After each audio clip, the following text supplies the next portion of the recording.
Salut tout le monde, je vous retrouve aujourd'hui dans une nouvelle vidéo sur ma chaîne et aujourd'hui on va parler update lecture. J'ai deux suites de saga et deux one-shot à vous présenter et du coup on va commencer tout de suite. La première suite de saga dont je dois vous parler, il s'agit du tome 4 de la saga Le Pays des Contes, Au-delà des Royaumes, écrit par Chris Colfer et publié aux éditions Michel Lafon. C'est un quatrième tome donc je ne peux pas vous résumer l'histoire en bref, mais ça a été une très bonne lecture.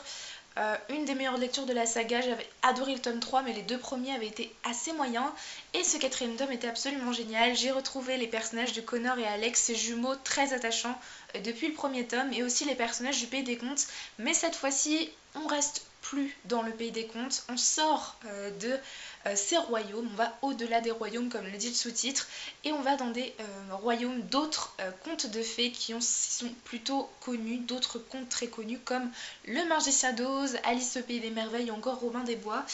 Du coup ça a donné beaucoup de dynamique, d'action et de retournement de situation dans l'histoire. J'aime toujours autant la plume de Chris Colfer qui est très addictive et fluide.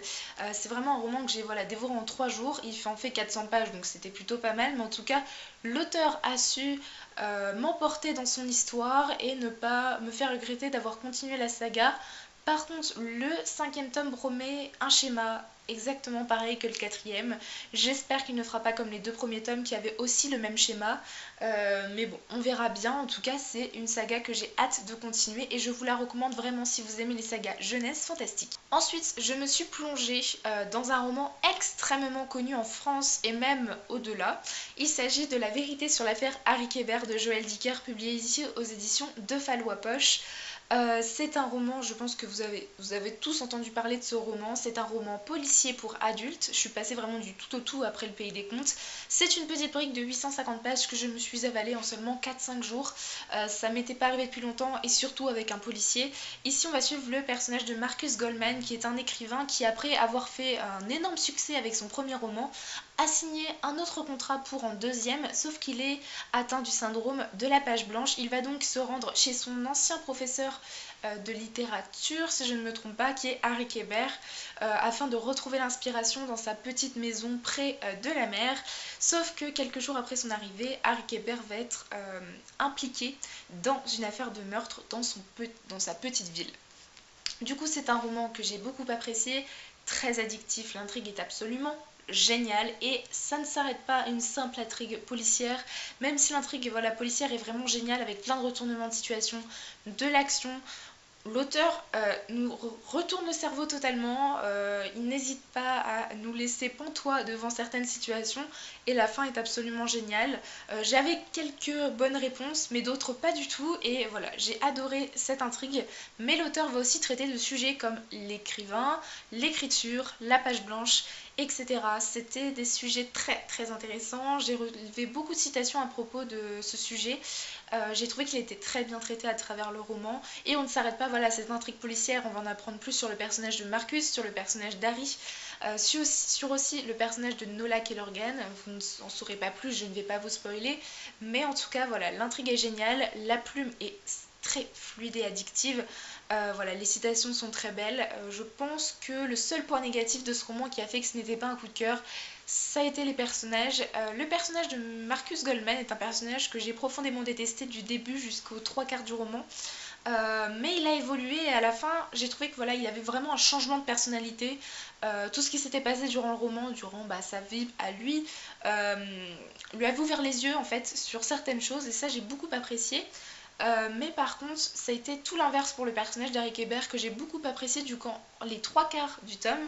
Voilà, je me suis attachée à ce personnage et une décision, une révélation de fin m'a totalement fait changer mes sentiments envers ce personnage.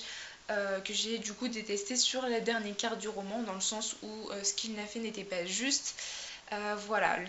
Quant au personnage de Nola Kellergan, je ne vais pas vous en dire plus, mais c'était une jeune fille que j'ai totalement détestée, voilà, par son comportement, son immaturité et sa manière de gérer les situations.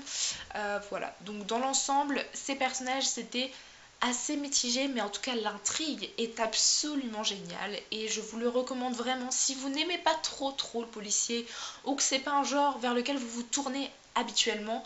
Lancez-vous parce que si vous me connaissez, vous savez que c'est pas le style de roman que je lis habituellement et j'ai absolument adoré. Ensuite, je vais vous parler d'un autre one-shot, cette fois-ci que j'ai lu en VO anglaise. Il s'agit de The Giver de Lois Lowry, publié aux éditions Houghton Mifflin Harcourt. Ici, on est dans un roman dystopique jeunesse. On est dans un monde dystopique où la paix a primé sur la liberté. Tout le monde obéit aux règles. Il n'y a plus évidemment de divorce, de chômage, d'injustice, mais il n'y a aussi plus de choix. Les gens se font imposer des décisions, ils ne choisissent plus leur métier, ils ne choisissent plus leurs enfants ni leurs femmes ou maris. Mais c'est pour la paix, c'est pour restaurer voilà, une paix dans cette ville, dans ce monde. Et dans ce monde, nous allons suivre Jonas qui a 12 ans et qui va se voir attribuer son métier, en tout cas sa formation qu'il va devoir faire pendant quelques années jusqu'à devenir apte à faire ce métier. Et il va être désigné pour faire un métier un peu particulier qui va lui ouvrir les yeux sur pas mal de choses. Bon, c'était une bonne lecture vraiment, j'ai bien apprécié les idées du monde dystopique.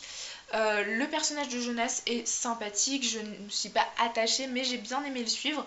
La plume de Lois Lowry est très simple à lire en anglais, donc si vous voulez vous lancer dans ce autre que contemporain et romance pour commencer la VO, parce que personnellement je ne suis pas du tout contemporain romance, et je pense que The Giver est une très bonne lecture VO pour commencer et pour se lancer. Mais du coup on est sur une plume simple, et en fait j'ai peut-être trouvé que c'était trop simple, que ce soit au niveau de la plume, de l'univers ou du personnage. Mais j'ai adoré les idées que développe le personnage de Jonas au fur et à mesure de ses découvertes, que tout n'est pas noir et blanc, qu'est-ce qui est le mieux, la paix ou la liberté. Voilà, il n'y a pas énormément d'action ni de retournement de situation, c'est pas ce style de roman, mais c'est un roman qui nous ouvre nos yeux sur le monde d'aujourd'hui aussi. Voilà, dans le sens ça a été une bonne lecture, j'aurais peut-être aimé un peu plus de complexité, mais en soi, pour un roman jeunesse, je pense que ça peut être parfait. Et pour finir avec cette update lecture, je vais vous parler du quatrième et dernier roman. Il s'agit d'un tome 2 d'une saga que j'attendais énormément cette année. Et il s'agit du tome 2 de la saga Illumina et Dossier de Gemina de Jay Christophe et Amy Kaufman, et publié aux éditions Casterman. C'est un roman que j'ai absolument adoré. Ça n'a pas été un coup de cœur, mais en tout cas ça a été une lecture que j'ai autant adoré que le tome 1 que vous voyez juste au-dessus de ma tête, là en orange. J'ai adoré cette histoire. Du coup, on est avec deux autres personnages. On rencontre les personnages du tome 1 seulement vers la fin.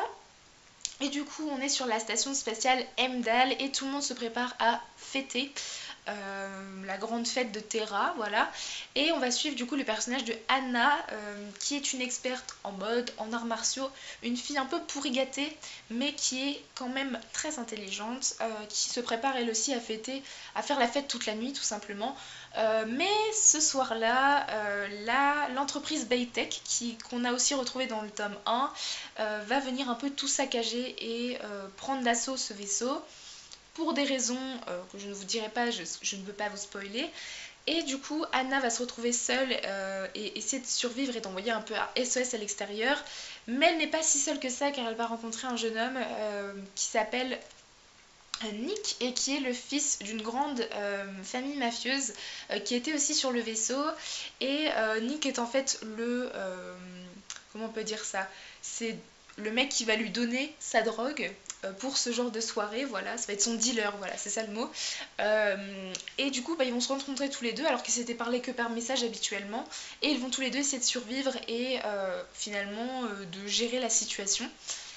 C'est un tome 2 voilà, que j'ai beaucoup apprécié. Toujours autant d'action, de révélations, de retournements de situation. On ne s'ennuie absolument jamais. En plus, vu que la particularité de ce roman, c'est le fait d'avoir plein de documents, de plans, de dessins, de rapports. Et bien, du coup, on ne s'ennuie jamais. J'ai trouvé qu'il y avait plus de narration dans ce tome 2 et c'était pas plus mal. J'ai trouvé qu'on suivait un peu plus les personnages que dans le tome 1.